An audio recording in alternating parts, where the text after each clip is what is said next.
The late 90s, the era of PlayStation 1, a large step into the world of 3D graphics and a long list of legendary titles. One of the most popular games on the PlayStation 1 was Twisted Metal. Released in 1995, the game was popular, and I recently did some research on it and found the game was a surprise hit for the development team. Neither Sony nor SingleTrac, the developers, thought it was going to be a very good game. Sony was concerned with the violence, and SingleTrac thought the driving controls were clunky and poor. As fate would have it though, Twisted Metal was a hit and spawned a sequel. However, only the first sequel, Twisted Metal 2, was made by SingleTrac. There was some dispute between them and Sony, and SingleTrac eventually just split up. Sony went on to make the games with another one of their studios, which was Twisted Metal 3 and 4. While I did like these games, the developers at SingleTrac did not like them, and they were not about to let go of their reputation for making car combat games just yet. Their answer? Road Trip Vacation 2012. Just take a look at the intro to this game.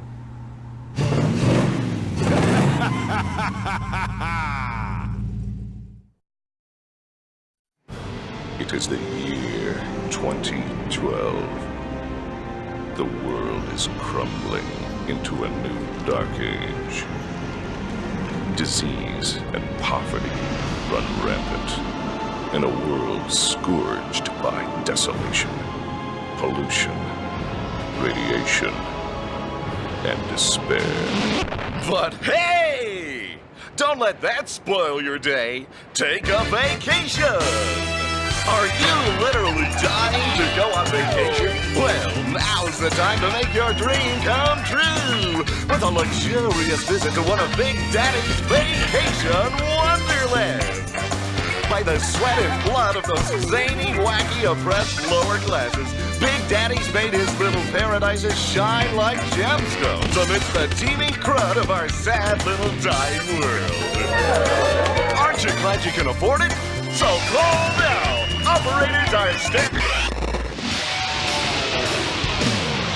Hey losers, need a vacation? Can't afford one of Big Daddy's snob fests? Don't despair, fight back! Hire an auto mercenary. These professional party crashers will hijack you on a high-speed, high-thrill, totally unauthorized vacation deep into the very heart of Big Daddy Land. And at a fraction of the cost. Our tricked-out battle rigs are fully loaded attack vehicles, armed to the teeth and ready for anything Big Daddy can throw at us. We fight the fights so you can see the sights. This has been a totally illegal, unpaid announcement for the Amalgamated Association of Auto Mercenaries. We now return you to your regularly scheduled crap!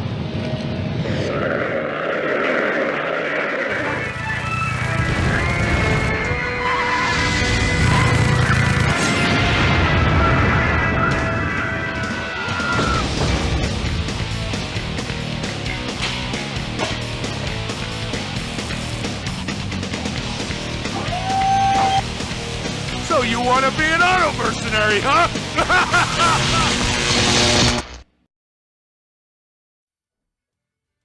Road Trip is in many ways not very different from Twisted Metal. You got a variety of cars to choose from, with different specials. You can pick up weapons throughout the map, and even a lot of the weapons are similar to what you can pick up in Twisted Metal. Even inputs that allow you to shoot freeze rays, like in Twisted Metal.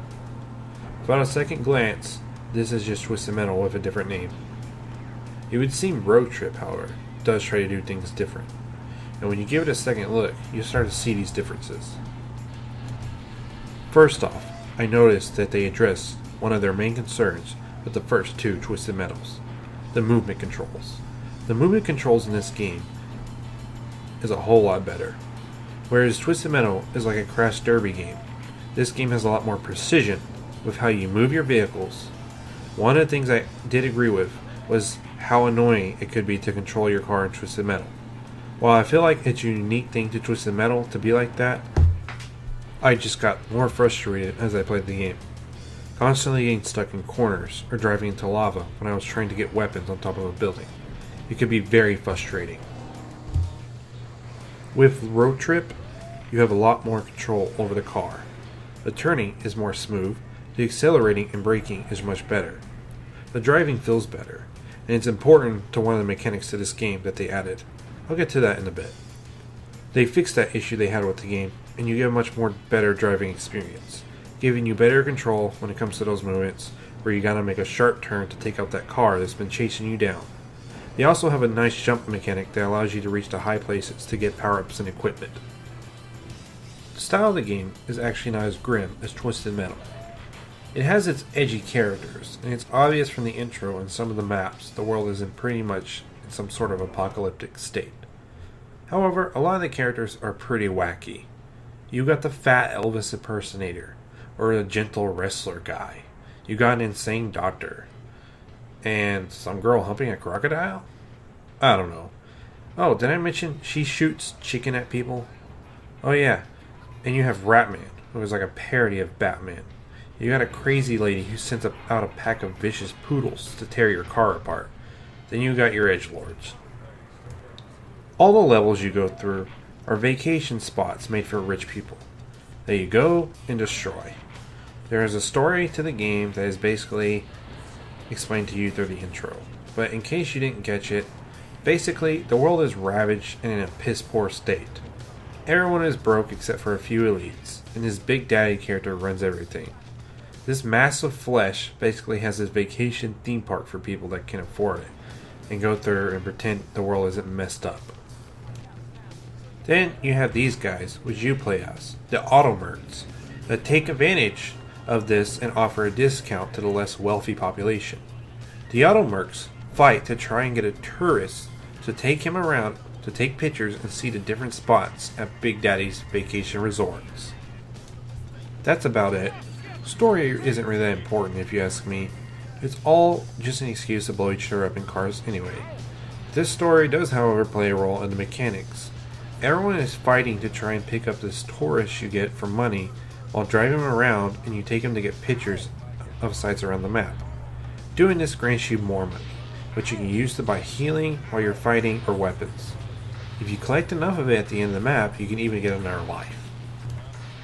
The driving controls play a key role in all of this. Like I said, you have to slow down to pick up a tourist, and you have to make sudden stops to take pictures, and you must be facing the right direction to take these pictures. I can't imagine that being very easy in a game like Twisted Metal. Overall, if you're able to hold on to the tourists, you can become pretty much immortal. The steady flow of cash makes it so you can keep healing yourself throughout the fights, and without the income, you're likely not going to make the money you need to survive. And if one of the other cars gets the tourists, well, they are going to be near impossible to kill unless you have a lot of ammo. You're going to need to grab an eject missile or kill the enemy to get the tourist out. So in addition to traditional Twisted Metal experience of combat, you also get these added mechanics that can make the game more interesting, as everyone scrambles to fight for this tourist. It also makes it so the fights usually are concentrated around grabbing a tourist. As you fight through the levels, you can get a chance to go to a bonus level where you can earn extra cash. The levels are varied, one of my favorite ones being Area 51, where you can go to the moon. There's also one where you can go to hot springs and you can jump up in the air with the hot spring and blow up the RVs. It's pretty awesome. I also like the beach level a lot. I think it's funny with that big poster of Big Daddy sunbathing. Sometimes while you're going through the levels, bosses will spawn. As you work your way to the end, at the very last level, Big Daddy himself will come to fight you in a giant mech. And each time his health gets lower, the mech breaks apart into different things. It goes into a flying saucer, to a ball that rolls around, and eventually he's like on a jetpack, and it's just him, and you have to fight him until he basically just explodes. So after he explodes, you didn't get a cutscene of him flying to the moon, and that's about it. It lacks the nice Twisted Metal endings, which is pretty sad because I always look forward to seeing those at the very end. But you do get a code at the very end of the game that will usually unlock something like a boss to play as or a cheat code of some sort. The difficulty of the game is actually not as hard as Twisted Metal, especially if you put it on easy, then enemies don't have much health and they die pretty quick. On normal, the game offers a decent challenge, and on its hard, it can be pretty brutal at times. If you manage to unlock a boss character though, they can pretty much wreck everything. They're pretty overpowered, like this Nightshade character whose special just tears through enemy cars like butter. There are a few other game modes, like Getaway, which is where you basically pick a map and a character, and then you fight a bunch of random people on that map. Or there's Challenge, which pits you against different characters or bosses to get you through. There is a code for one of the challenge levels that allows you to play as Big Daddy, but it's too hard to really hit anything with his match. You can play an alien in a spaceship or a helicopter though, which is honestly pretty fun, but it's overpowered. You can just sit at the edge of the level and pick off people with seeker missiles. People have a hard time hitting you in the air. Overall, the game offers more content than the first two Twisted Metals. It's got great control, fun combat that you're used to, and a wacky atmosphere to it. I actually like this game overall more than Twisted Metal. The only things I think Twisted Metal did better was its characters and their specials. I like Twisted Metal's cars better. I do not think the specials in Road Trip are very good. Most of them are silly but don't do much damage and are hard to hit with. The ones that are really good are the ones on the boss mobs, and they hit just too hard. One of them I couldn't even figure out which the doctor's was. I couldn't tell if it did any damage. I think it might have healed his car, but it was too hard to tell. Overall, the controls and the rest of the combat and even the weapons that you can get a hold of are better.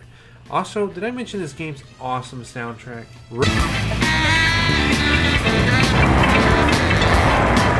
Road Trip is an old game, but it was honestly overlooked even back in the day.